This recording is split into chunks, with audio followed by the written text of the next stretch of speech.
चलिए बैठ जाइए आप सभी बच्चे। सोशल डिस्टेंसिंग अभी फॉलो नहीं किए आप लोग, आज फिर गलत बैठ गए आप लोग। पीछे वाले थोड़ा सा, ठाकुर साहब ध्यान दीजिए, पीछे बच्चों को सोशल डिस्टेंसिंग फॉलो कराइए। कैमरे लगे हुए हैं, सबकी रिकॉर्डिंग चल रही है, तो ये ना सोचिएगा कि कोई अभी जांच करने नहीं आएगा तो बाद में कैमरा नहीं देखेगा। आइए, कहां तक क्वेश्चन करवा दिया मैंने? 18 हो गया है। अब आ जाइएगा 19 नंबर के क्वेश्चन पे। एक सर्वेक्षण के अनुसार 40% घरों में 2 या अधिक लोग रहते थे। उन घरों में जिनमें सिर्फ एक व्यक्ति था 25% घरों में सिर्फ पुरुष थे। सभी घरों में उन घरों का प्रतिशत निकालिए जिसमें केवल एक महिला हो और कोई पुरुष ना हो। सिंपल है, ओरल बता सकते हैं। 40% घरों में 2 या 2 से अधिक लोग रहते हैं, यानी कि 60% घरों में एक लोग रहेंगे, सही है। और उन घरों में जिनमें सिर्फ एक व्यक्ति था, उन घरों के 25% में सिर्फ पुरुष थे। यानी कि 60 घर हैं जिनमें केवल एक ही व्यक्ति है, तो 60 का 25% यानी कि 15 घरों में सिर्फ पुरुष है। तो बचे कितने घर? 45 तो 45 घरों में क्या होंगी? महिलाएं होंगी। तो 100 में ही तो 45 हो रहा है, यानी कि टोटल में हम कह सकते हैं कि सभी घरों में से अगर देखा जाए तो 45% घरों में केवल एक महिला रहती है। हो गया ओरल? कर दूं इसको व्हाइट बोर्ड पे? आइए चलिए देखिए, हर एक बच्चा देखेगा ध्यान से।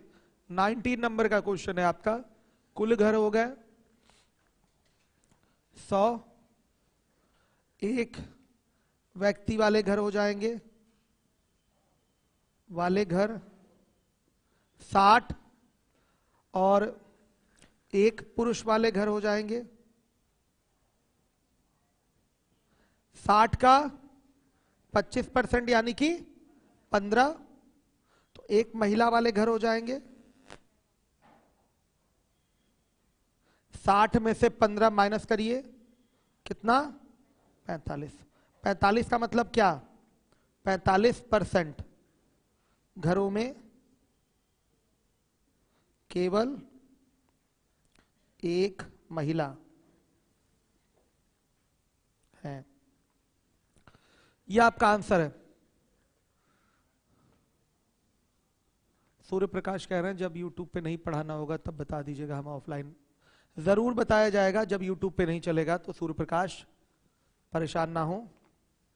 अभी तो चलेगा ही YouTube पे, क्योंकि अभी कोई गाइडलाइन नहीं आई है कि आप कितने बच्चों को बैठा पाएंगे। अभी तो 100 का ही चल रहा है, तो इसलिए मैंने अपने 3 हॉल में 100 बच्चों को बैठाने की व्यवस्था कर रखी है। Hall number 1, 2 and 3। ये सेपरेशन नहीं दिखाई दे रहा है, इसको आप सही करिए। इस बैच के एक्सपर्ट कहाँ हैं? जरा बुलाइए तो।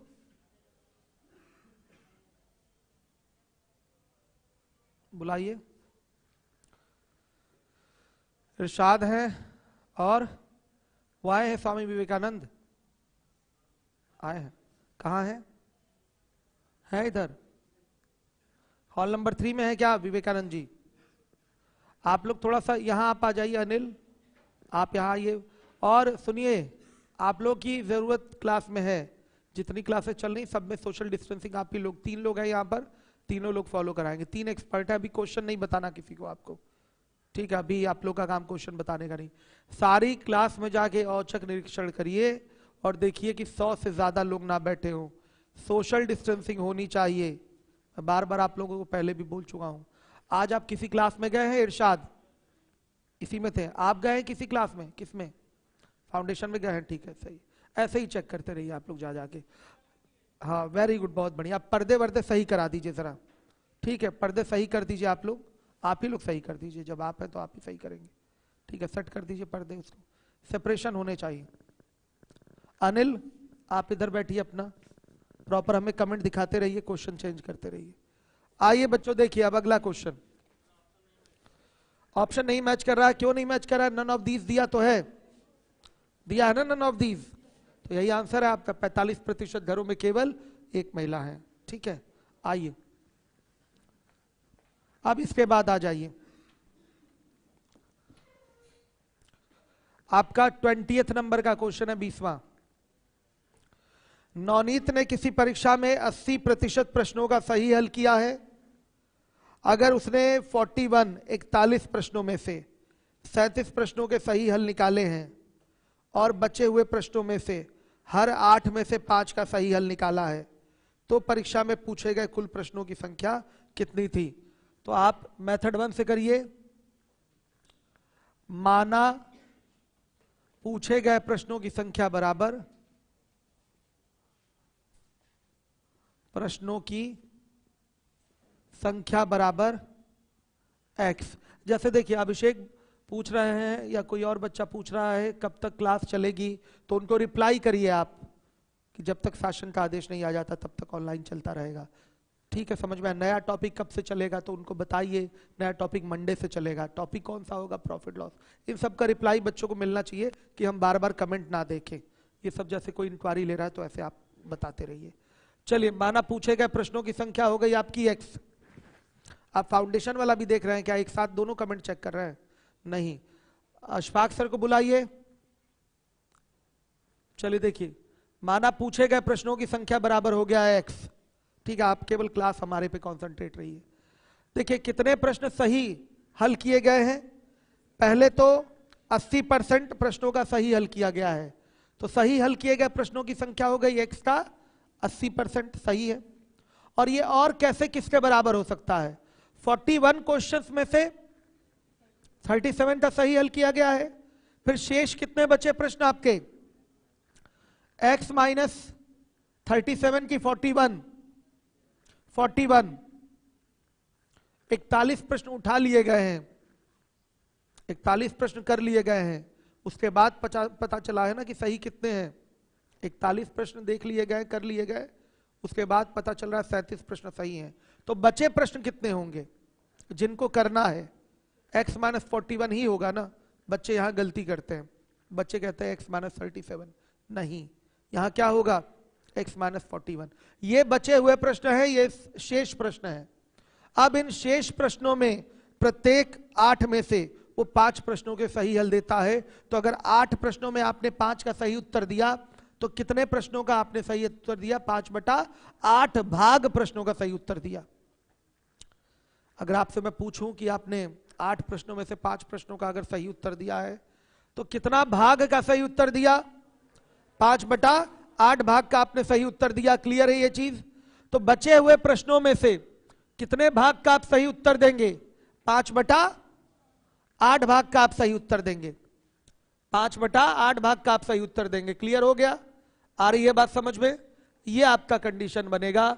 ध्यान से देखिएगा, ये सही हल किए गए प्रश्न है। डायरेक्ट ऊपर वाले स्टेटमेंट से पता चल गया है कि टोटल जितने भी प्रश्न पूछे गए हैं उसमें से 80% प्रश्नों का सही हल दिया गया है, सही उत्तर दिया गया है।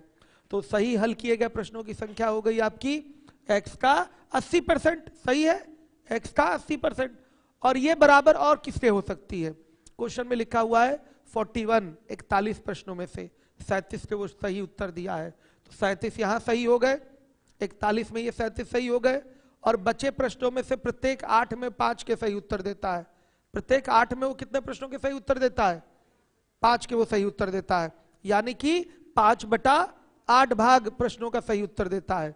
तो बचे हुए प्रश्न होंगे कितने? x minus 41।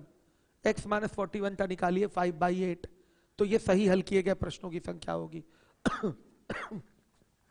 हल करेंगे कितना?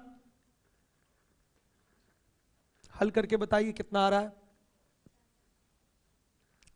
कितने? 65। पूछे गए प्रश्नों की संख्या आ रही 65। x है पूछे गए प्रश्नों की संख्या, तो x बराबर आ गया 65। हो गया बच्चों? अगर आपको इसको मेथड 2 से करना है तो आप GTO लगा सकते हैं। पहला ऑप्शन है आपका 75, दूसरा है 65, तीसरा है 60 और डी है नन ऑफ दीज। आइए, अगर हम 75 लेंगे, ध्यान से देखिए, तो 75 का 80% बाबू क्या होगा? बताइए कितने सही हल किए गए? 60 प्रश्नों का सही हल किया गया। क्लियर है सारे बच्चों को? आप साफ साफ देख लीजिए 80% का मतलब क्या हो जाता है? 4/5। तो 75 का 4/5 कितना आएगा? 60 आएगा। 60 प्रश्नों का सही हल किया गया है अगर हम इसको उठाते हैं तो ये 60 और किसके बराबर होना चाहिए? ध्यान से देखिएगा। 41 में आपने 37 प्रश्न सही हल कर दिए। अब 75 में से 41 जाएगा, कितना होगा? 75 में से 41 गया, कितना गया? कितना बचा? 34। क्या 34 का 5/8 आप कर पाएंगे? 34 जो बचे हुए प्रश्न है उसका 5/8 भी करना है। तो क्या 34 का 5/8 हो पाएगा? नहीं हो पाएगा। तो क्या ऐसा होगा कि 1.5 प्रश्न हमने सही हल किया, 1.25 प्रश्न सही हल किया? ऐसा बोलते हैं क्या कभी? ऐसा नहीं होता ना। तो बच्चों यहां पर प्रश्नों की संख्या हमेशा क्या होगी? पूर्णांक में होगी, धनात्मक पूर्णांक में होगी। तो बताइएगा यहां पर सीधे सीधे ये 75 वाला फिगर आपका कैंसिल हो गया। 65 को चेक करने जाएंगे तो 65 में से पहले 41 प्रश्न माइनस करिए, ठीक है? तो 41 प्रश्न माइनस कर रहे हैं तो कितना आ रहा है? 24। इसका निकल जा रहा है बड़े आराम से। आइए इसको चेक कर लेते हैं पूरा। 24 उधर, ध्यान से देखिए, बचा हुआ है अभी 24 का 5/8 सही करना है, यानी कि 15 प्रश्न ये सही हल हो गया और 37 प्रश्न वो सही हल हुआ था। 15 और 37 52 हो गया। और अगर 65 का आप 80% निकालेंगे तो भी 52 आएगा। तो भी क्या आएगा? 52 ही आएगा। इसका मतलब यही आंसर क्या है? सही है। तो आप इस प्रश्न का आंसर जीटीओ भी दे सकते हैं, लेकिन जीटीओ देने से पहले इसका बेसिक आपको आना चाहिए। बेसिक आएगा तभी आप इसका जीटीओ भी दे पाएंगे, अदरवाइज नहीं दे पाएंगे। आया समझ में? क्लियर हो गया? सबको आ रहा है कि नहीं? अब चलिए आइए, यूट्यूब वाले बच्चे हमारे ध्यान दीजिएगा। जो भी यूट्यूब पे बैठ के पढ़ रहे हैं एक एक सवाल जिम्मेदारी से लगाइए और यूट्यूब वालों के कमेंट प्रॉपर रिप्लाई करते रहिए आप, ठीक है? ये यहीं के तो बच्चे हैं, ठीक है? यूट्यूब वालों के रिप्लाई करते रहिए कमेंट। चलिए बच्चों 21 नंबर के क्वेश्चन पे आ जाइए। 21 मंडे से नया टॉपिक स्टार्ट होगा आपका प्रॉफिट एंड लॉस से। वो भी यूट्यूब पर चलेगा जब तक कि शासन का आदेश कुछ बदल नहीं जाता। जब किसी टिकट की कीमत 60% कम कर दी जाती है तो बिक्री से प्राप्त राशि दोगुनी हो जाती है। आगंतुकों की संख्या कितने प्रतिशत बढ़ गई? यानी कि नंबर ऑफ विजिटर्स कैसे निकलता है? बताइए कितने विजिटर्स आए हैं, आगंतुक कितने आए हैं, कैसे पता चलेगा? कुल जितना भी कमाई हुई है उसमें क्या करिए? एक टिकट की कीमत से उसमें भाग दे दीजिए। कमाई कैसे डिसाइड होती है? मेरी आय कैसे डिसाइड होगी? बताइए। जैसे एक बच्चे की फीस है 10,000, 100 बच्चे पढ़ रहे हैं तो मेरी आय क्या होगी? बताइए। 100 गुणे 10,000 होगी, होगी कि नहीं होगी? यही तो मेरी आय होगी। अब सुनिए ध्यान से देखिए, वही चीज यहां भी लगा है। आगंतुकों की संख्या है, मान लिया छात्रों की संख्या। अगर छात्रों की संख्या निकालना है, मेरी आय दी गई है, टोटल कितना मैं कमा रहा हूं, और एक छात्र की फीस कितनी है वो भी पता है। तो कितने छात्रों से वो फीस कलेक्ट की गई है कैसे पता चलेगा? कुल फीस में एक छात्र की फीस से भाग कर दीजिए, ऐसे ही। तो वैसे ही यहां भी आगंतुकों की संख्या कैसे डिसाइड होगी बताइएगा? आगंतुकों की संख्या कैसे डिसाइड होगी? कुल कमाई और बटा में एक टिकट का मूल्य। अब देखिए कुल कमाई क्या हुई है? 2 गुना हो जा रही है, यानी कि 2 गुना होने का मतलब 1 से 2 हो जाना, यानी कि 200% हो जाना। आ रहा है समझ में? सीधे सीधे 1 से 2 हो जाना। क्लियर है सारे बच्चों को? 100% बढ़ जाना यानी कि क्या हो जाना? 200% हो जाना। सही है? 1 से 2 हो गई यानी कि 100 से 200 हो गई। टिकट का मूल्य अगर 100 था तो टिकट की कीमत आपने 60% कम कर दी, यानी कि क्या हो गया? 40। अब आप बता दीजिए, ये 1 और ये 5 आया। तो बच्चों ये किसका फ्रैक्शन है? आगंतुकों की संख्या का। आगंतुकों की संख्या का। ध्यान से देखिए, पहले आगंतुक 1 थे तो अब आगंतुक कितने हो गए? 5। तो क्या पूछा गया है कि आगंतुकों की संख्या कितने प्रतिशत बढ़ गई? साफ दिखाई दे रहा है कितना बढ़ी है? 4 बढ़ी है। 4 का मतलब 400% होता है। सही है? 4 बढ़ना मतलब 1 से 5 हो जाना, यानी कि 4 बढ़ना, 4 बढ़ना का मतलब 400% बढ़ना हो गया। एक पे ही तो बढ़ रहा है, ध्यान से देखिएगा, एक थी तो एक से 5 हुई, यानी कि 4 बढ़ी, 4 बढ़ी, 4 बढ़ी किस पे, एक पे ही तो बढ़ी है, तो डायरेक्ट आंसर दे सकते हैं कि 400% होगा। आगंतुकों की संख्या कितनी हो जाएगी, 400% हो जाएगी। क्लियर हुआ कि नहीं आप लोगों को, बताइएगा जिम्मेदारी के साथ। आ रहा है समझ में? अब आ जाइएगा 21 के बाद 22 नंबर के क्वेश्चन पे। 22, हर एक बच्चा देखे, लगाए हुए हैं आप लोग सारे क्वेश्चन। एक आदमी की आय 28,800 है। जब उसकी आय बढ़ जाती है तो आयकर की दर 12% से घटकर 10% रह जाती है। जबकि दोनों ही परिस्थितियों में 30% आय कर मुफ्त है, नहीं मुक्त है, मुक्त, आयकर मुक्त है, मतलब 30% पे कोई इनकम टैक्स नहीं देना होगा, टैक्सेबल केवल 70% ऑफ इनकम होगा। कर योग क्या होगा, आय का 70% ही कर योग होगा। समझ में आया? दोनों ही स्थितियों में, जब 12% टैक्स लग रहा था उस समय और जब 10% टैक्स लग रहा है तो इस समय, दोनों ही स्थितियों में 30% आय कर मुक्त है। तो कर योग कितना है, 70%। अब क्या बोला गया है, दोनों ही परिस्थितियों में वह समान आय कर चुकाता है तो उसकी प्रारंभिक आय में हुई वृद्धि ज्ञात कीजिए। 12% पर वो जितना टैक्स दे रहा था, 10% होने पर भी वो उतना ही टैक्स दे रहा है। तो ये कैसे संभव है, जब आय को बढ़ाएंगे कि 12% वाली वैल्यू और 10% वाली वैल्यू दोनों की दोनों क्या हो, बराबर हो। ये कब संभव है, जब आय क्या हो, बढ़े। तो वही पूछा गया है कि बताइए उसकी आरंभिक आय में कितनी वृद्धि हुई है। मेथड 1 में आइए, माना आरंभिक आय में x रुपए की वृद्धि हुई है, वृद्धि हुई है। हर एक बच्चा ध्यान देगा। तो देखिए, पहले 28,800 के 70% पर टैक्स लगना था, कितना कितना, 12%। सहमत है?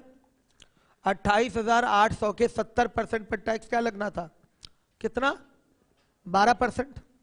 फिर बच्चों दूसरे केस में 28,800 प्लस एक्स पे, 28,800 प्लस एक्स हो गया आपका नया आय हो गया, एक्स आपने आय बढ़ा दिया है, तो इससे 70% पे कितना टैक्स लग रहा है, 10%। तो बच्चों ये दोनों टैक्स क्या है, आपस में इक्वल है, दोनों टैक्स आपस में इक्वल है। तो बच्चों देखिएगा, साफ यहां बोला गया है कि यहां भी 70% पर ही टैक्स देना है और यहां भी 70% पर ही टैक्स देना है। तो ये 70% वाली बात यहीं से क्या हो जाएगी, कैंसिल हो जाएगी। 70% वाली बात दोनों जगह से क्या हो गई, कैंसिल। यहां भी 70% पर ही देना है, यहां भी 70% पर ही देना है, तो 70% वाली बात हटा ही दीजिए। दोनों केस में 70% पर ही टैक्स देना है, तो ये केस हटा दीजिए। केवल 28,800 का 12% लेंगे तो वो किसके बराबर होगा, 28,000 प्लस एक्स के 10% के बराबर होगा। समझ में आ रहा है? आप कहेंगे सर इतना ही टैक्स है, नहीं बाबू इतना टैक्स नहीं है। जब रियल का टैक्स पूछेगा तो 70% से भी क्या करना पड़ेगा, मल्टीप्लाई। ठीक है, अभी मैंने हटा दिया, आपने खुद देखा है मैथमेटिकली 70% दोनों साइड से कैंसिल आउट हो गया है। क्लियर है ये चीज? अब देखिए इसका सोल्यूशन अगर दिया जाए तो बच्चों ये हो गया 28,800 गुणे 12/100 और माइनस 28,800 गुणे 10/100 बराबर क्या लिख सकते हैं, x गुणे 10/100। 10/100 का इसमें गुणा कर दिए हैं, तो कैलकुलेशन को आसान करने के लिए मैं ये चीज दिखा रहा हूं। तो 28,800 गुणे, क्या ये 2/100 होगा बच्चों, नहीं होगा। 28,800 गुणे 2/100 और ये बराबर किसके होगा, x का 10%। यहीं से शॉर्टकट का भी निर्माण होता है। ये इतना जो आ गया है यही शॉर्टकट वाले कॉन्सेप्ट को यहां से आपको दिखाएगा कि करना क्या है शॉर्टकट में। सही है? अब हल किया जाएगा तो अपना ये 100 से 100 तो कैंसिल हो गया। फाइनली हल होगा तो x बराबर क्या, 5760 रुपए। ये है बढ़ा हुआ इनकम। इतना इनकम बढ़ा देंगे तो टैक्स का रेट कम होने पर भी उतना ही टैक्स देना पड़ेगा जितना पहले देते थे, उतना ही टैक्स देना पड़ेगा जैसे पहले देते थे। क्लियर है सारे बच्चों को? आ रहा है समझ में? अशफाक सर आए तो उनको कोई हम बताए नहीं है क्या इन्फॉर्मेशन? कुछ नहीं बोले, चले भी गए अशफाक सर। जरा आवाज दे दीजिए।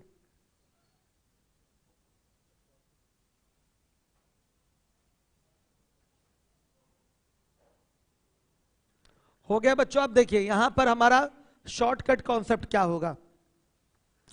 देखिए एक तरीके से 70% वाली बात दोनों साइड से अगर हटा दी जाए, अभी अगर दोनों साइड से हटा दिया जाए तो हमारा जो इनकम टैक्स के रेट में कमी हो रहा है वो 2% का हो रहा है। तो 28,800 का अभी ये 2% वाला टैक्स नहीं मिलेगा, नहीं देना होगा, समझिएगा, नहीं देना होगा, समझिए। अगर हमारा टैक्स रेट, आप आ गए हैं, जो फाउंडेशन के बैच चल रहे हैं उसके कमेंट देखिए और रिप्लाई करते रहिए प्रॉपर। देख रहे हैं? करिए, ये काम करते रहिए, क्लासेस मैनेज करवाते रहिए आप लोग। बच्चों की जो समस्याएं हो उनको सुनिए, तो बहुत सारे बच्चे लाइव में कन्वर्ट करा रहे हैं और उनकी समस्या फटाफट दूर कराइए। अशफाक और राहुल सर, आप दोनों लोग ही इसके लिए उत्तरदायी हैं, ठीक है? चलिए, अशफाक सर हैं, पहचानते ही होंगे आप लोग, काफ़ी मजबूत टीचर के रूप में उभर रहे हैं द स्पीड में। जल्दी ही इनका फाउंडेशन बैच भी स्टार्ट होने वाला है। चलिए, कि इंडिविजुअल स्टार्ट करा दें आपका? चलिए, तो बच्चों सुनिए जरा विशेष रूप से, 2% की कमी हुई यानी कि इतना टैक्स नहीं आएगा, इतना टैक्स कम जाने लगेगा। लेकिन बोला गया है टैक्स कम नहीं जा रहा है, पहले जितना ही जा रहा है। तो इस कमी को कौन पूरा करेगा बताइए? जितना हम आय बढ़ा देंगे, हम अगर X रुपया बढ़ा देंगे तो वो इस कमी को क्या कर देगा? पूरा कर देगा। अगर X बढ़ा देंगे तो फिर हमें 10% इस पर देना पड़ेगा। अगर X रुपया बढ़ा देंगे तो देखिए क्या क्या दिया जा रहा है, हम 10% इसका भी दे रहे हैं तो 2% की कमी हो जा रही है। लेकिन अगर 10% हम इसका भी दे देंगे X का, तो जो कमी हो रही है वो क्या हो जाएगी? पूरी हो जाएगी, और फिर पुराना वाला टैक्स नए वाले टैक्स के बराबर हो जाएगा। ये इसका शॉर्टकट कॉन्सेप्ट हो जाएगा। फिर से सुनिए, 70% वाली बात अगर हटा दी जाए, दोनों केस में है, तो ध्यान से देखिए, यहां जितना टैक्स आ रहा है अगर इसका हम केवल 10% निकालें तो वो टैक्स उतना आएगा नहीं। कितना कम आएगा? 28,000 का 2% कम आएगा, 28,000 का 2% कम आएगा। लेकिन 28,000 के 2% की जो कमी हो रही है उसकी पूर्ति करनी है। पूर्ति करने के लिए ही हमने X रुपया आय बढ़ा दिया है। तो X रुपया जो आय बढ़ाए हैं, जो 28,800 का 2% जो कम हो रहा है उसकी कमी को ये पूरा कर देगा। कैसे? X का 10% और अतिरिक्त आने लगेगा ना। 28,800 का 10% आ ही रहा है, कमी हो रही है। लेकिन अगर X का 10% और आ जाएगा तो वो कमी क्या हो जा रही है? पूरी हो जा रही है। तो 28,800 का 2%, जो इतने की कमी हो रही है, टैक्स में इतना कमी हो रही है, उसकी पूर्ति कौन कर देगा? X का 10%। भाई इतना आय बढ़ाएंगे तो इस पे भी तो 10% टैक्स की लायबिलिटी बनेगी हमारी। अगर हम आय इतना बढ़ा देंगे तो इस बढ़ी हुई आय पे देंगे ना टैक्स। कितने परसेंट से? 10% से। तो यहां पर हमारा जो फिगर दिखाई दे रहा है, जो बढ़ी हुई आय का 10% है, वो कमी की पूर्ति के लिए ही है। आय को बढ़ाया गया किसके लिए? टैक्स जितना कम जा रहा है उतना पूर्ति हो जाए, बराबर हो जाए। तो टैक्स अगर 10% आयकर हो गई तो इतना कम जाने लगेगा, इतना कम जाने लगेगा। इसी की पूर्ति के लिए आपने X रुपया बढ़ाया है। तो X रुपया पर जो टैक्स देंगे वो किसकी पूर्ति करेगा? इस कमी की। X रुपया जो हमने आय बढ़ा दिया है उस पर जो हम टैक्स देंगे वो किसकी पूर्ति करेगा? इस कमी की। तो X का 10% हमारा क्या हो जाएगा? सीधे 28,800 के 2% के बराबर हो जाएगा। नहीं समझे? यहां से देख लीजिए, 70% वाली बात अभी मैं हटा दे रहा हूं, दोनों साइड में 70% वाली बात है। तो 28,800 का 12% मान लिया हम इनकम टैक्स दे रहे हैं, समझिए। लेकिन अगर 28,800 का 10% हम देने लगेंगे तो इनकम टैक्स में कितने की कमी आएगी? 28,800 के 2% की कमी आ जाएगी। इस 28,800 के 2% की कमी की पूर्ति हमको करनी है। तो पूर्ति करने के लिए बोला गया है कि आय को बढ़ाया जा रहा है। तो जितना आय बढ़ाएंगे उस पर 10% देंगे कि नहीं टैक्स? आय बढ़ाएंगे 10% टैक्स देंगे, तो ये आपका जो एक्स्ट्रा टैक्स है ये किस कमी को पूरा करेगा? इस कमी को पूरा करेगा। ये बढ़ा हुआ जो आय है इस पर जो 10% का टैक्स होगा, जो कमी हो जा रही है टैक्स 10% होने के कारण 2% वाली, उस कमी को ये पूरा करेगा। इसीलिए तो बढ़ाया गया है, इस पर भी टैक्स देंगे 10% का, तो ये इस कमी को पूरा करेगा और ये दोनों क्या हो जाएंगे बराबर। ये आपका मेथड 2 हो गया, यही शॉर्टकट है।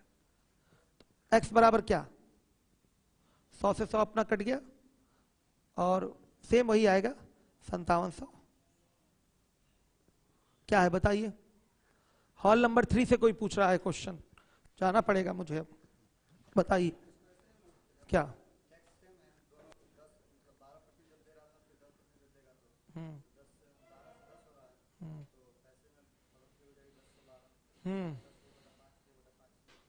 हाँ वो भी ठीक है, वो भी ठीक है, ठीक है। एक चीज कांस्टेंट लेकर कर रहे हैं ना। चलिए आइए इसके बाद देखिएगा, ये कॉन्सेप्ट क्लियर हो गया। अब इसके बाद अब आप देख रहे हैं कि दोनों ही स्थितियों में टैक्स बराबर है। कांस्टेंट वाली बात भी उठाई जा सकती है बच्चों। दोनों ही स्थितियों में टैक्स अगर बराबर है, इसका मतलब जो टैक्स रेट है उसका उल्टा होगा इनके आयों का अनुपात। समझ में आ रहा है। दोनों ही स्थितियों में इनकम टैक्स क्या आ रहा है, बराबर आ रहा है। कम दर होने पर या ज्यादा दर होने पर इनकम टैक्स क्या आ रहा है, बराबर आ रहा है। आ रहा है ना बराबर। इस कॉन्सेप्ट को भी लेके चल सकते हैं, कम टैक्स और ज्यादा टैक्स ऐसा नहीं है, बराबर टैक्स है दोनों में। अगर आपका अगर दर कम है या दर ज्यादा है, दोनों स्थितियों में टैक्स बराबर है। इसका मतलब दर अगर कम है टैक्स का तो धन ज्यादा होगा, और अगर दर आपका अधिक है तो धन क्या होगा, कम होगा। कैसा संबंध हुआ, उल्टा संबंध हुआ। तो यहां लिख सकते हैं, ध्यान से देखिएगा, मेथड 3 भी छाप लीजिए। मेथड 3 ध्यान से देखिएगा, क्या बोल रहे हैं बच्चों, यहां पर टैक्स रेट हो गया, यहां क्या है, पहले आपका 12% और फिर 10% हो गया। कटाएंगे कितना आएगा, 6 और 5 का। तो इनकम का जो रेशियो होगा वो 5 और 6 का होगा। श्योर है, 5 और 6 का होगा। पहले इनकम 5, अब इनकम क्या हो गई, 6। ऐसा क्यों, क्योंकि आपका दोनों ही स्थितियों में टैक्स क्या है, कांस्टेंट। तो टैक्स आपको बराबर चाहिए दोनों स्थितियों में। टैक्स बच्चों जब बराबर चाहिए तो निश्चित रूप से जो टैक्स रेट का रेशियो है उसका उल्टा होगा इनकम का रेशियो। कम टैक्स रेट है तो इनकम ज्यादा होनी चाहिए, इसका मतलब उल्टा संबंध हुआ कि नहीं। एक चीज कम है दूसरी चीज बढ़ जा रही है, इसका मतलब संबंध क्या हुआ, उल्टा। क्लियर है। तो अब देखिए, यहां से इनकम कितना बढ़ रहा है, 1 बढ़ रहा है, इसी की वैल्यू पूछा है। तो 5 बराबर किसके, 28,800 के। तो 1 बराबर किसके, 28,800 बटा में 5 के। कितना बताइए, 5700। ये भी अच्छा तरीका है, ध्यान से देखिएगा, कांस्टेंट लेकर आपने कर लिया, ये भी तरीका अच्छा है, बढ़िया है। समझ में आया बच्चों, भाई मूल्य खपत खर्च वाला पैटर्न सही है।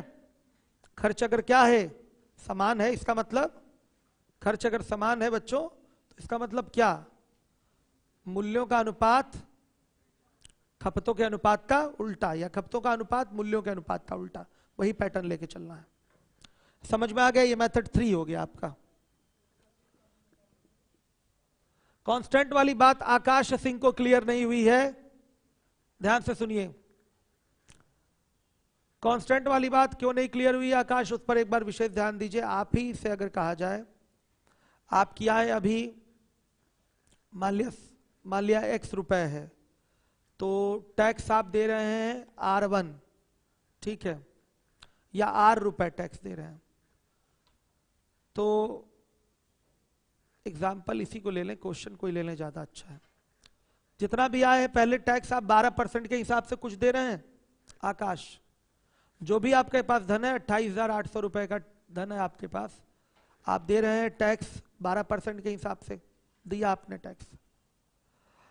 अब आप टैक्स 10% के हिसाब से भी दे रहे हैं तो भी पुराने इतना ही निकल के आ रहा है। इसका मतलब अब आपकी इनकम क्या है, बढ़ गई है।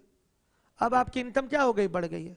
प्रश्न देख के ही आपको आकाश दिखाई दे रहा है कि टैक्स रेट कम होने के बाद भी अगर टैक्स सेम है तो इनकम क्या होगी, बढ़ेगी। तो अगर आपको आयकर यानी कि इनकम टैक्स को दोनों ही स्थितियों में इक्वल रखना है, सेम रखना है, तो क्या होगा, अगर रेट कम हो रहा है तो आय क्या होगी, बढ़ेगी। रेट अगर ज्यादा हो रहा है तो आय क्या होगी, घटेगी। उस केस में आय क्या होगी, घटेगी। भाई कम रेट है, ज्यादा आय रखेंगे तभी तो हमारा आयकर बैलेंस हो पाएगा। तो साफ दिखाई दे रहा है एक बढ़ने से दूसरा घटे और एक घटने से दूसरा बढ़े तो संबंध कैसा संबंध कहलाता है, उल्टा। उल्टा इसलिए मैंने लिखा है यहां रेट 12%, यहां रेट 10% है, तो निश्चित रूप से इसके लिए आय कम होनी चाहिए और इसके लिए आय क्या होनी चाहिए, ज्यादा होनी चाहिए। तब आयकर दोनों के लिए क्या होगा, बैलेंस होगा, बराबर रहेगा। आयकर कांस्टेंट कब होगा, जब ये बढ़ी हुई दर के लिए आय कम हो और घटी हुई दर के लिए आय ज्यादा हो। तो उल्टा संबंध हुआ। तो यहां रेशियो निकाल लिया 6-5 का, इसका उल्टा करेंगे तो 5 और 6 का रेशियो बन जाएगा। तो देखिए पहले आय 5 थी, अब आय 6 हो गई, एक की क्या हो गई, वृद्धि। इसी एक की वैल्यू निकालनी है तो 5 बराबर 28,800 के, तो 1 बराबर किसके, सीधे 57,60 के। ये आ गया आपका। चलिए अब इसके बाद देखिए अगला क्वेश्चन है आपका 23। एक लड़का प्रश्न 1/4 और 1/5 के योग को 1 में से घटाए और उत्तर दशमलव में दे का उत्तर 0.5 देता है, उसके उत्तर में त्रुटि प्रतिशत बताइए। सिंपल है, एक प्रश्न है लड़के के पास कि 1/4 और 1/5 का योग निकालिए और उसको किस में से घटाइए, 1 में से। लड़के को यह बोला गया कि 1 में से 1/4 और 1/5 के योग को घटाइए और उत्तर दीजिए दशमलव में। तो कितना उत्तर आ रहा है दशमलव में, 0.55। ये सही उत्तर है बच्चों, ये सही उत्तर है। लड़के के पास एक प्रश्न आया है कि 1/4 और 1/5 को जोड़िए, इसका योग लीजिए और 1 में से उसको घटाइए, ये दिया गया है उसको। लड़के ने ऐसा किया लेकिन आंसर उसने क्या दिया है, 0.45 दिया है। तो गलत उत्तर क्या होगा, गलत उत्तर बताइए, 0.45। तो त्रुटि कितने की है, 0.10 की त्रुटि है, तो त्रुटि प्रतिशत चाहिए। तो 0.10 की त्रुटि है बाबू, किस पे, 0.55 पे इंटू 100। आंसर 200/11%। यह आपका आंसर है। यह त्रुटि है, मुझे नहीं लगता किसी को प्रॉब्लम हुई होगी इसमें। भाषा ऐसे लिखा है कि प्रथम दृष्टया लोगों को लगा होगा नहीं कठिन सवाल है, एकदम सिंपल सा क्वेश्चन है, देख लीजिए।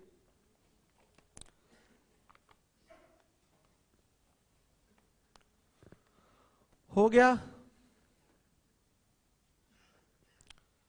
24। बहुत ज्यादा मुझे सवाल नहीं समझाना है क्योंकि बहुत कुछ पढ़ा चुका हूं मैं आपको, बहुत ज्यादा क्वेश्चन नहीं समझाना है। सर्कस के एक श्रेणी का प्रति टिकट मूल्य 12 रुपए है। जब टिकट का मूल्य घटा दिया जाता है तब दर्शकों की संख्या 80% से बढ़ जाती है तथा कुल आय में 20% की वृद्धि हो जाती है। प्रत्येक टिकट का मूल्य अब कितना है, तो ध्यान से देखिए, प्रत्येक टिकट का मूल्य कैसे निकलेगा, कुल आय बटा दर्शकों की संख्या।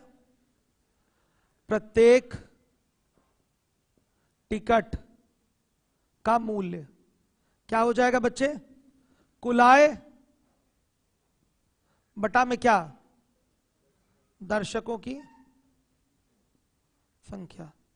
कुल आय में क्या हुआ है, कितने प्रतिशत की वृद्धि हुई है, कुल आय में 20% की वृद्धि हुई है। तो आय अगर 100 था पहले तो अब 120 हो जाएगा।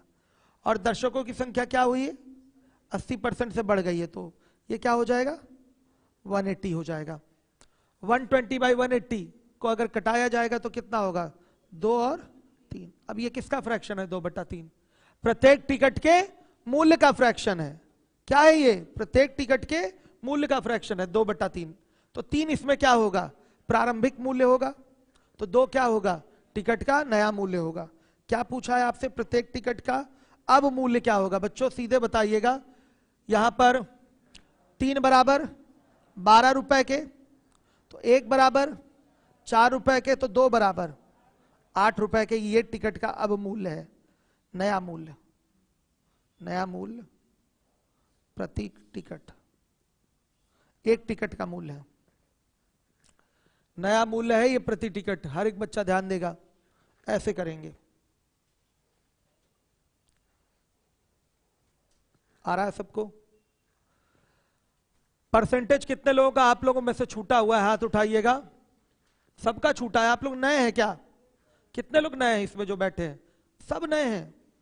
चलिए, मतलब नए वाले आ रहे हैं, पुराने वाले यूट्यूब पे पढ़ रहे हैं। गुड। चलिए, हॉल नंबर 1 की क्या स्थिति है जरा देख लूं। क्यों बच्चों, क्या हाल चाल है आप लोगों के? बढ़िया है। समझ में आ रहा है कि नहीं क्वेश्चन? बहुत अच्छे से आ रहा है। चलिए, हॉल नंबर 2 वाले आप लोग तो समझ रहे हैं इसको। देखिए, अब अगला क्वेश्चन है हमारा।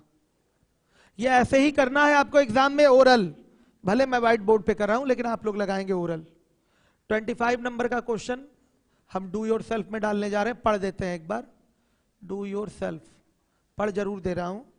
एक शहर की जनसंख्या 1,20,000 है तथा पुरुषों की जनसंख्या में 12% तथा महिलाओं की संख्या में 9% की वृद्धि हुई।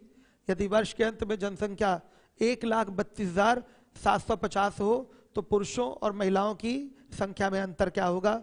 कर लेंगे? क्यों बच्चों, कर लेंगे ना आप लोग? वैसे तो ये एलिगेशन से भी मैं करवाता हूं, एलिगेशन में आता है ये क्वेश्चन। हमने सीएल में भी ये सवाल कराया है ना, और यहाँ PS2 में भी आ गया है। मुझे पूरी उम्मीद है आप कर लेंगे, कोई प्रॉब्लम नहीं आएगी। आइए 26 नंबर के क्वेश्चन पे आते हैं। 26 देखिए। यदि किसी भिन्न के अंश को 2 गुने, यदि किसी भिन्न के अंश के 2 गुने को 20% बढ़ा दिया जाए तथा उसके हर के 3 गुने को 30% से घटा दिया जाए तो भिन्न 16/21 का 24% प्राप्त होती है। वो भिन्न क्या है? हो जाएगा भिन्न, मान लिया x/y है। कर पाएंगे? हो जाएगा कि नहीं? भिन्न हो गई x/y, माना भिन्न बराबर x/y। जीटीओ मत करने जाइएगा, नॉर्मली कर लीजिएगा। इसका 2 गुना है, अंश का 2 गुना, इसको 20% से बढ़ाना है, यानी कि 120/100 कर देंगे। और हर का 3 गुना 3y होगा, इसको 30% से घटाना है तो 70/100 कर देंगे। अब ये भिन्न किसके बराबर? 16/21 के 24% के बराबर। जैसे बोला है वही काम कर दिया। कर पाएंगे क्वेश्चन? सारा स्टेटमेंट हमने यहां मैथमेटिकली लिख दिया है व्हाइट बोर्ड पे। आइए अगले क्वेश्चन पे 27 पे आ जाइए। 27, हर एक बच्चा देखेगा। 27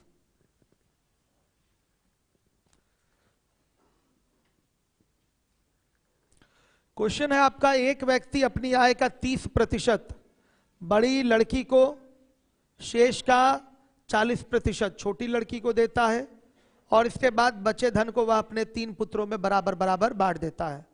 यदि प्रत्येक पुत्र को 672 रुपए मिला हो तो बड़ी तथा छोटी लड़कियों को मिले धन का अंतर क्या होगा? सिंपल है। बड़ी लड़की, फिर उसके बाद छोटी लड़की, फिर पुत्र हो गए। कितने पुत्र? 3 पुत्र। मान लिया कुल उसकी आय क्या है? कुल आय मान लीजिए 100 रुपए माना। अब बोलिएगा, बड़ी लड़की को उसने आय का 30% दिया है, यानी कि 30 रुपए दिया है, और बड़ी लड़की को 30%, शेष का 40% छोटी लड़की को। तो शेष कितना बचा? 70 बचा। 70 का 40% यानी कि कितना? 28 छोटी लड़की को दिया तो बचा कितना? 42 बचा। तो 42 पुत्रों में बटेगा 14 में। पुत्रों को कितना मिला? 14 मिला। अब पूछा गया है प्रत्येक पुत्र को 672 मिला है तो बड़ी तथा छोटी लड़की को मिले धन का अंतर। धन का अंतर क्या है? 2। बड़ी लड़की को 30 रुपए मिला तो छोटी लड़की को क्या मिला? 28 रुपए मिला। इनके धनों का अंतर क्या है? 2। इसी 2 की वैल्यू निकालनी है। तो क्या बच्चों हम यहां कह सकते हैं कि 14 बराबर किसके? 672 के। तो बच्चों एक बराबर किसके?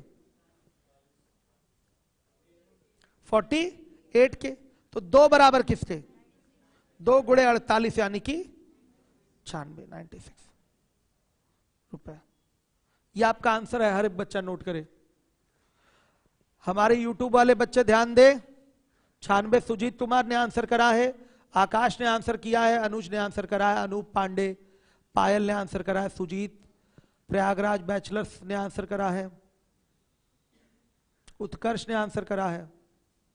गुड, सब बच्चे आंसर दे रहे हैं फटाफट। आप लोगों ने भी करके रखा होगा इसको, आंसर तो आ गया होगा आप लोगों का। आप लोग क्यों पीछे रहेंगे किसी से? लेकिन आप लोगों में मैक्सिमम नए बच्चे बैठ रहे हैं, तो आप लोगों का नया बैच जो है वो मंडे से स्टार्ट होगा, प्रॉफिट एंड लॉस से। वहां से सारी चीजें आपको समझ में आएंगी। आइए चलिए देखिए 28 28 नंबर का क्वेश्चन है आपका। पेपर में कई बार पूछा गया है क्वेश्चन। किसी प्रश्न पत्र में दिए गए 5 प्रश्नों में से विद्यार्थियों की संख्या का 1/20 भाग ने सभी प्रश्नों के उत्तर दिए, ठीक है, तथा 1/20 भाग ने किसी भी प्रश्न का उत्तर नहीं दिया। शेष विद्यार्थियों के 1/4 भाग ने केवल 4 प्रश्नों के उत्तर दिए हैं और 1/5 भाग ने केवल 1 प्रश्न का उत्तर दिया है। यदि कुल विद्यार्थियों के 24.5% ने केवल 3 प्रश्नों के उत्तर दिए हैं तथा 200 विद्यार्थियों ने केवल 2 प्रश्नों के उत्तर दिए हों, तो विद्यार्थियों की कुल संख्या कितनी है? सवाल बड़ा नहीं है बाबू, कई सारे स्टेटमेंट है यहां पर, लेकिन सवाल एक बार में एक लाइन में समेट कर आप लगा लेंगे, एक ही बार में हो जाएगा। यहां कई सारे स्टेटमेंट है तो हम सबके लिए अलग अलग लाइन जरूर लिखेंगे, लेकिन अगर आपको सवाल समझ में आ रहा है कि क्या हो रहा है तो सारा काम ओरल हो जाएगा। अभी मैं एक एक स्टेप लिखने के बाद ओरल भी आपको करके ये क्वेश्चन दिखाऊंगा। बेसिक और ओरल सेम मेथड है, बस ओरल में कैलकुलेशन आप क्या करेंगे, ओरल ही करेंगे, बाकी सारा काम तो बेसिक तरीके से ही करना है, कोई शॉर्टकट नहीं है इसमें। बस उसी बेसिक को फिर कंपाइल करके डायरेक्ट एक ही बार कैसे बोल देंगे, ओरल बोल देंगे। तो दोनों तरीके में आपको दिखाता हूं कैसे कैसे क्या क्या बोलना है। पहले डिटेल में लिखेंगे सारी चीजें हम। 28 नंबर के क्वेश्चन में आइए। मान लीजिए माना कुल विद्यार्थी इज इक्वल टू क्या 100।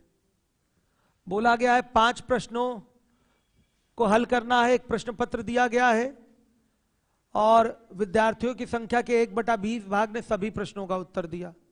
सभी प्रश्नों का उत्तर देने वाले, प्रश्नों का उत्तर देने वाले बाबू यहां 100 का 1/20 लेंगे यानी कि कितना आएगा? 5 आएगा। सभी प्रश्नों का उत्तर देने वाले 100 परीक्षार्थी हैं तो इनका 1/20 ने सभी प्रश्नों का उत्तर दिया है, तो 100 का निकाल लीजिए 1/20 कितना आएगा? 5 आएगा। फिर बोला है कि 1/20 भाग ने किसी भी प्रश्न का उत्तर नहीं दिया है। 1/20 भाग ने किसी भी प्रश्न का उत्तर नहीं दिया, तो क्या हो जाएगा? किसी भी प्रश्न का उत्तर ना देने वाले, किसी भी प्रश्न का उत्तर ना देने वाले। तो ये बताइए बच्चों, 95 का 1/20 निकालेंगे कि 100 का 1/20 निकालेंगे? 95 का 1/20 निकालेंगे। इसमें कितने लोग सहमत हैं बताइए? 5 तो हो गए, 5 प्रश्नों का उत्तर देने वाले, बचे कितने? 95। तो हम 95 का 1/20 लेंगे कि 100 का 1/20 लेंगे? 100 का ही 1/20 लेंगे। क्यों? क्योंकि यहां नहीं बोला है कि शेष का 1/20, शेष का 1/20 बोलता तब 95 का हम 1/20 लेते। यहां टोटल का ही 1/20 बोलेंगे जो कि किसी भी प्रश्न का उत्तर नहीं देते। तो किसी भी प्रश्न का उत्तर ना देने वाले क्या हो जाएगा? 100 का 1/20 यानी कि 5 लोग यहां एक भी प्रश्न का उत्तर नहीं देते। अब आइए आगे बोला है शेष विद्यार्थियों के 1/4 भाग ने केवल 4 प्रश्नों का उत्तर दिया। तो 4 प्रश्नों का उत्तर देने वाले शेष विद्यार्थी हैं कितने? 90 बचे ना बच्चों। 5 5 10 ये निकल गए। अब शेष विद्यार्थी कितने बच रहे हैं? 90। 90 का 1/4 ने कितने प्रश्नों का उत्तर दिया है? 4 प्रश्नों का उत्तर दिया है। तो 90 का 1/4 आएगा 22.5। 22.5 लोगों ने 4 प्रश्नों का उत्तर दिया। सही है? क्या है? 12.5। हाँ 22.5 इसलिए आ रहा है बच्चों क्योंकि आपने माना था 100, मानने के हिसाब से आ रहा है ना, ये तो माना हुआ फिगर है, ये एग्जैक्ट फिगर तो हमारा है नहीं। क्यों बच्चे? एग्जैक्ट फिगर 22.5 नहीं आ सकता, विद्यार्थियों की संख्या फ्रैक्शन में कैसे हो सकती है। लेकिन यहां माने हैं 100, तो 100 के आधार पे 22.5 आ रहा है। आप बाद में रियल कन्वर्जन करेंगे तो ये परफेक्ट पूर्णांक में ही दिखेगा, पूर्णांक में ही दिखेगा। क्लियर है? तो मानने के हिसाब से 22.5 आ रहा है। चलिए 4 प्रश्नों का उत्तर देने वाले 22.5 लोग, और बोला है 1/5 भाग ने केवल 1 प्रश्न का उत्तर दिया। 1 प्रश्न का उत्तर देने वाले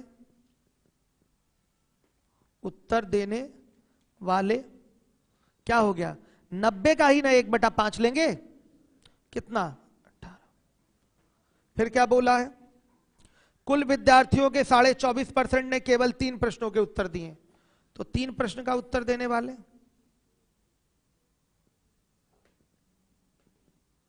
क्या हो जाएगा बताइए?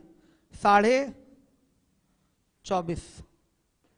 भाई टोटल 100 लोग हैं, 100 लोगों का 24.5%, यानी कि 24.5 लोगों ने 3 प्रश्नों का उत्तर दिया है। और बोला गया है 200 विद्यार्थियों ने केवल 2 प्रश्नों का उत्तर दिया है। बस ये लास्ट वाली लाइन थी, 2 प्रश्नों का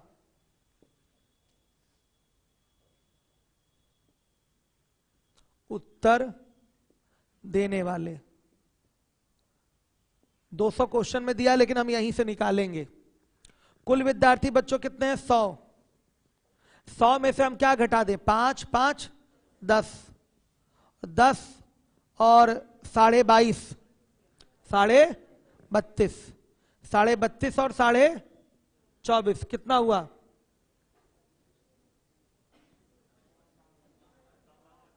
57 और 18 75 हुआ कि नहीं हुआ? 75। इन सबको जोड़कर अगर हम 100 में से घटा देंगे बच्चों, बताइएगा 5 + 5 + 22.5 + 18 + 24.5, सबको जोड़ के 100 में से घटा देंगे तो कितना आ रहा है? 25%, यानी कि 25 लोग। 25 लोग बच्चों ऐसे हैं जो 2 प्रश्नों का उत्तर देते हैं मानने के हिसाब से। 25 लोग ऐसे हैं जो 2 प्रश्नों का उत्तर देते हैं मानने के हिसाब से। लेकिन रियल में आपके क्वेश्चन में क्या दिया है? 200 लोग हैं, तो यही 25 बराबर किसके? 200। तो 1 किसके बराबर? 8 के। तो मांगा क्या है आपसे? कुल विद्यार्थियों की संख्या 100 बराबर किसके? 800 विद्यार्थियों। ये इस तरह से क्वेश्चन आपका सॉल्व होगा। आप कहेंगे सर ये तो बहुत बड़ा आपने कर दिया।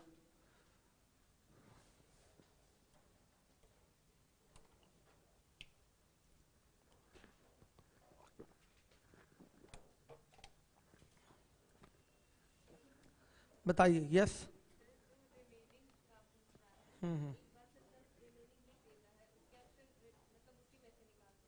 हाँ, एक बार जहां रिमेनिंग लिख देगा उसमें से निकालेंगे, फिर आगे भी बोलेगा तो फिर रिमेनिंग के लिए फिर रिमेनिंग बोलेगा। पहली चीज, पहले 100 था तो इस 100 में 2 आंकड़े बढ़ जाएंगे। एक 100 का 1/20 है सभी प्रश्नों का उत्तर देने वाले, और 100 का ही लेना पड़ेगा क्योंकि दोनों चीजें एक साथ लिखी गई हैं। लिखा गया है 5 प्रश्न का एक प्रश्न पत्र है, उसमें से कुल विद्यार्थियों की संख्या का 1/20 भाग ने सभी प्रश्नों का उत्तर दिया, तथा 1/20 ने किसी भी प्रश्न का उत्तर नहीं दिया, यानी कि ये किससे रिलेट होगा? टोटल से। तो इसलिए हमने दोनों को 100 से रिलेट किया है, इसलिए लिख के सब दिखा दिया है। हो गया। अब बोला गया है आगे कि शेष विद्यार्थियों के, बोल रखा है ना यहाँ पर शेष विद्यार्थियों के, तो शेष कैसे आएगा? 5 5 10 निकल जाएगा तो शेष कितना आएगा? 90 आ रहा है। 90, तो 90 का ध्यान से देखिएगा, 90 का बोला है 1/4 भाग ने केवल कितने प्रश्नों का उत्तर दिया है? 4 प्रश्नों का। तो मैंने लिखा भी है साफ साफ, 4 प्रश्नों का उत्तर देने वाले 90 का 1/4 यानी कि 22.5। फिर देखिए आगे बोला है तथा तथा तथा 1/5 भाग ने केवल एक प्रश्न का उत्तर दिया। तो आप ये पूछना चाहती हैं कि इसके आगे भी शेष करेंगे, लेकिन तथा से वो लाइन जोड़ी गई, इसका मतलब सब्जेक्ट क्या है दोनों के लिए 90। सब्जेक्ट क्या है दोनों के लिए 90। अगर उसके लिए आगे शेष लिखवाना होता इस फिगर के लिए तो वहां शेष बोलता, शेष बोला है नहीं, तो इन दोनों को तथा से जोड़ा गया है। तो दोनों के लिए सब्जेक्ट क्या होगा आपका 90, दोनों के लिए 90 से ही कैलकुलेट करेंगे। आपका डाउट क्लियर हुआ? जहां शेष बोलेगा वहां शेष उठाएंगे। अब देखिए हो गया। अब इसके बाद बोला है कि 3 प्रश्नों का उत्तर देने वाले क्या है, कुल विद्यार्थियों का 24.5% है। कुल विद्यार्थियों का 24.5% मतलब 24 लोग 3 प्रश्नों का उत्तर देते हैं। तो बाबू सभी प्रश्नों का उत्तर देने वाले हो गए, किसी भी प्रश्न का उत्तर ना देने वाले हो गए, 4 प्रश्न का उत्तर देने वाले हो गए, फिर उसके बाद 1 प्रश्न का उत्तर देने वाले हो गए, 3 प्रश्न का उत्तर देने वाले हो गए। बचा कौन? 2 प्रश्न का उत्तर देने वाले ही बचे हैं यहां पर। तो 100 तो टोटल है। 100 में से अगर हम इन सबको घटा दें, इन सबको जो यहां से दिखाई दे रहा है, 100 में से अगर इन सबको घटा दें तो ये क्या निकल के आएगा? केवल 2 प्रश्नों का उत्तर देने वालों की संख्या निकल के आएगी। तो वही 100 में से हमने इन सबको जोड़ के क्या कर दिया, घटा दिया। कितना आया? 25। तो 25 लोग कैसे हैं? 2 प्रश्नों का उत्तर देने वाले हैं। और रियल में आपके क्वेश्चन में क्या दिया गया है बताइएगा? 2 प्रश्नों का उत्तर देने वाले 200 लोग हैं। 2 प्रश्नों का उत्तर देने वाले 200 लोग हैं। तो 25 इक्विवेलेंट होगा 200 के, तो 1 बराबर 8 के, तो 100 बराबर 800 के। ठीक है, क्वेश्चन समझ में आ गया? इसलिए मैंने पूरा डिटेल में एक एक लाइन लिखवा दिया कि किसी बच्चे को कोई डाउट ना रहे। यस,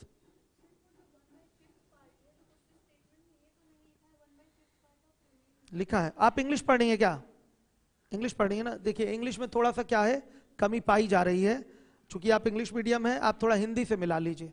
ठीक, अभी जैसे इंग्लिश मीडियम वाले बैच में मैं पढ़ा रहा हूं तो शीट आपकी करेक्ट होती जा रही है वहां पर। अभी कभी भी हमने इस लैंग्वेज का यहाँ पर पढ़ाते समय हमने यूज किया नहीं। हिंदी मीडियम का ही बैच है कहा जाए तो इसलिए हिंदी ही पढ़ते हैं। ये बच्चे इंग्लिश मीडियम की है तो आप पूरा फोकस इंग्लिश वाले क्वेश्चन पे ही करती हैं। तो जहां कमी हो थोड़ा सा हिंदी से मिला लिया करिए। समझ में आ गया? ऑफ रिमेनिंग रहेगा, नहीं समझी? ऑफ रिमेनिंग है ऐसा, उसको करेक्शन कर लीजिए। हो गया बच्चों? अब इतना सब पहाड़ थोड़ी यहाँ पर तोड़ना है हम लोग को, सीधे एक लाइन में क्वेश्चन करना है। आइए देखिए, क्वेश्चन का प्रारूप हमको क्लियर है। मान लेंगे टोटल 100 लोग हैं, 100 में से क्या क्या घटेगा सुनिए। 1/20 यानी 5 लोग ये घट गए, फिर 1/20 यानी कि 5 लोग ये घट गए, बच्चे 90। 90 का 1/4 यानी कि 22.5 लोग ये घट गए, और फिर 90 का 1/5 यानी कि 18 लोग ये घट गए। फिर टोटल का बोला है 24%, 3 विषय वाले हैं। ठीक है, तो 24.5 ये घट जाएगा। ये जो आएगा ये 2 प्रश्नों का उत्तर देने वाले आएंगे, और ये कितने होंगे 25%। बस यही 25 बराबर किसके? 200 के। 1 बराबर किसके? 8 के। तो 100 बराबर 800 के। जब आप सब भाषा दिमाग में सेट रहेगी आपके, तो एक बार पढ़ के केवल इतना ही काम करके आप आंसर दे देंगे। आपका शॉर्टेस्ट वे हो गया। खा लीजिए सारे बेसिक के स्टेप, डायरेक्ट यहां लिख लीजिए सारे आंकड़े, दे दीजिए आंसर। कर पाएंगे ऐसे? आप न्यू स्टूडेंट है, कर लेंगी आप भी आराम से। सीधे टोटल नंबर ऑफ स्टूडेंट 100 हो गया, तो जो इधर उधर किसी प्रश्न का उत्तर दे रहे हैं नहीं दे रहे हैं सबको जोड़ के माइनस कर देंगे 100 में से, तो क्या बचेगा? क्या बचेगा? 200 विद्यार्थियों वाला फिगर बचेगा, यानी कि 2 प्रश्नों का उत्तर देने वालों का यहां प्रतिशत बचेगा जो कि 25% है। तो यही 25% बराबर किसके? 200 के। तो 1 बराबर 8 के, तो 100 बराबर 800 के। हो गया, हो ही गया। कर लिया बच्चों आप लोगों ने? ऐसे कर पाएंगे। आगे देखिए, अब इसके बाद है 29 नंबर का क्वेश्चन है मेथड 1। मेथड 1 देख लीजिए। 29 नंबर का मेथड 1 देखिए हर एक बच्चा ध्यान से।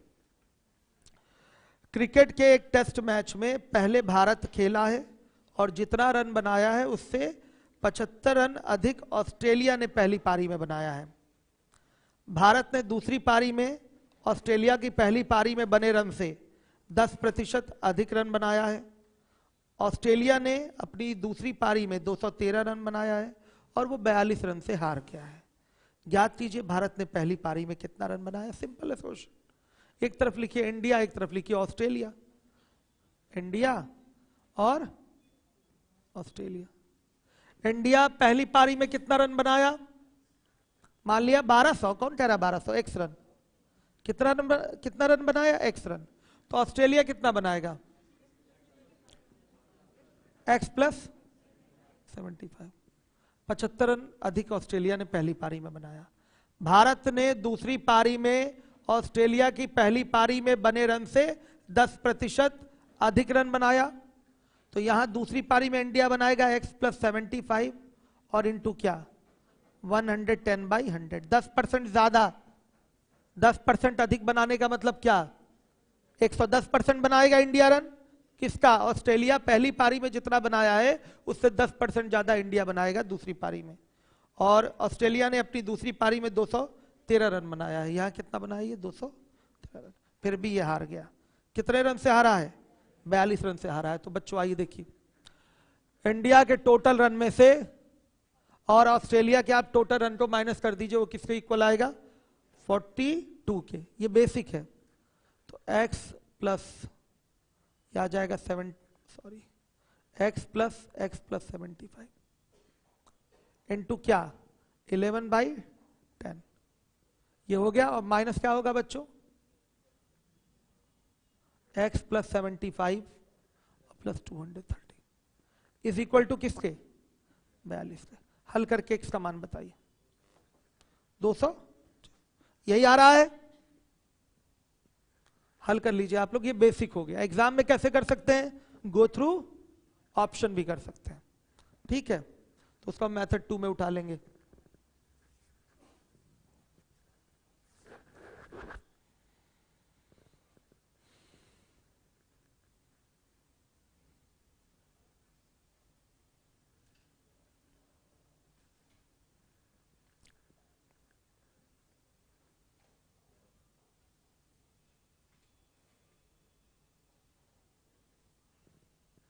ये YouTube वाले बच्चे आंसर आप लोग कर लिए थे। पायल ने आंसर करा था, प्रयागराज बैचलर्स ने आंसर कर दिया था, यूसुफ ने आंसर करा था, आकाश ने आंसर करा था, अनूप ने आंसर करा था, शिवम यादव, बबलू यादव, इन सब बच्चों ने आंसर करा है। बहुत बढ़िया, वेरी गुड। क्लासेस आपकी यूट्यूब पे लगातार अभी चल रही हैं। कोई क्लास डिलीट नहीं की जाएगी जब तक कि शासन वाला जो है मैटर मैनेज नहीं हो जाता। सही है? चलिए आइए देखिए, अगर मैं YouTube पे क्लास ना चलाता तो मुझे यहाँ की क्लास बंद करनी पड़ती, क्योंकि हम बच्चों को बैठा ही ना पाते। ठीक है, बहुत प्रॉब्लम होती। 100 का ही आदेश है केवल, और एक क्लासरूम में मैंने कितने बच्चों को बैठा रखा है? 100। चलिए, ये अलग बात है कि एक से मैंने 3 क्लासरूम बना दिया। क्लास अब इतने पे छोड़ने वाले हैं हम। इसका मेथड 2 देख लीजिए बस। 220 GTO है ना बच्चों? 220, 224, 225 और 226। आइए, अगर आप 220 रन देंगे इंडिया को तो ऑस्ट्रेलिया का रन कितना होगा? बताइए। 295। अब बच्चों 295 का आप 10% निकालेंगे, पक्का वो दशमलव में आएगा। और जबकि जो अंतर है जीत हार का वो क्या है? 42 रन का है। तो अगर इंडिया का दूसरी पारी में दशमलव में रन आ गया और कहीं दशमलव में रन है ही नहीं, तो अंतर भी दशमलव में आना चाहिए, जो कि ऐसा है नहीं। इसका मतलब ये 220 वाला आंसर क्या है? गलत है। अगर 224 देंगे हम, ध्यान से देखिएगा, तो ऑस्ट्रेलिया का रन निश्चित रूप से 299। इसका भी 10% निकालेंगे, ये भी दशमलव में आएगा। तो इंडिया का दूसरी पारी का रन दशमलव में आने लगेगा। 10% निकाल कर जोड़ेंगे तो इंडिया का दूसरी पारी का रन दशमलव में आने लगेगा, जो कि गलत हो जाएगा, क्योंकि हमारा जीत हार का अंतर क्या है?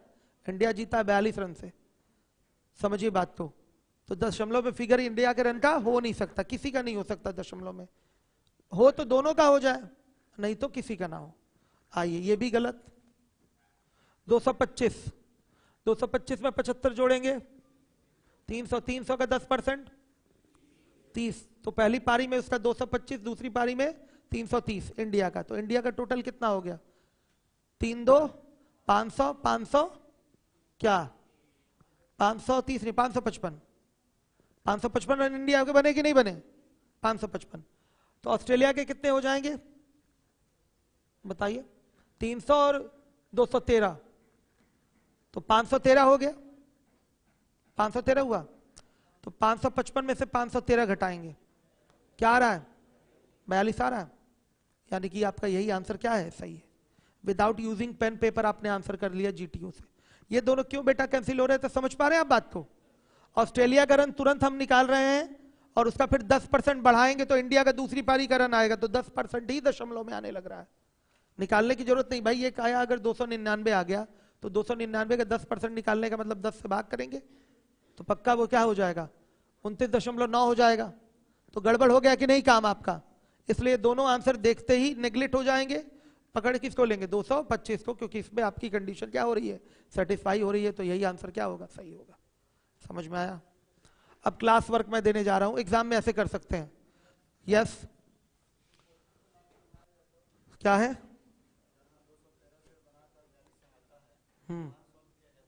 100 पे किया जाए मतलब? हाँ,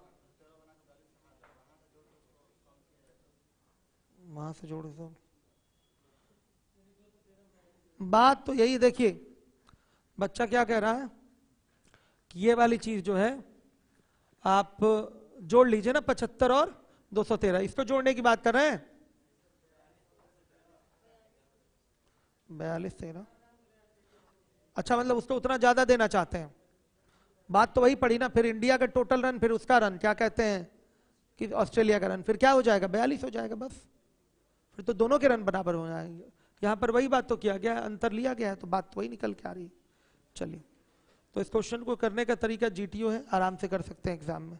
मिलता हूं मैं थोड़ी देर में।